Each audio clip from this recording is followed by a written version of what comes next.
Hello guys, আসসালামু আলাইকুম। এটা হচ্ছে মালটা এবং পেয়ারার বাগান। পাশে হচ্ছে ওই যে আমি আসছি আজকে আসলে ড্রাগন ফল নেওয়ার জন্য। তো মালটার বাগানটা আমি একটু ঘুরে ঘুরে দেখতেছি, কিন্তু মালটা আসলে এখনো পাকে নাই। মালটাগুলো এখনো পাকে নাই।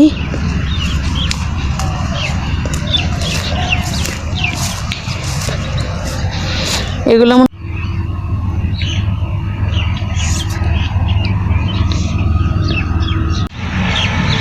এই যে মালটা ধরে আছে, এখনো মালটা পাকে নাই। যদি পাকতো আমি অবশ্যই নিয়ে যেতাম মালটা। পেছনে এটা পুরোটাই মালটার বাগান।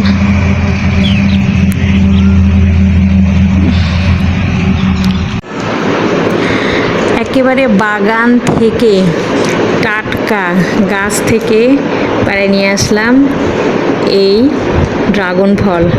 ড্রাগন ফল অতিরিক্ত খাইলে কোনো ক্ষতি হয় কিনা জানি না, তবে ড্রাগন ফল এত প্রিয় আমার, আমি গেছিলাম অনেকগুলো নিয়ে আসার জন্য। একটু দামের কারণে আমি কম করেই নিয়ে আসলাম, আপাতত 3 কেজি নিয়ে আসলাম।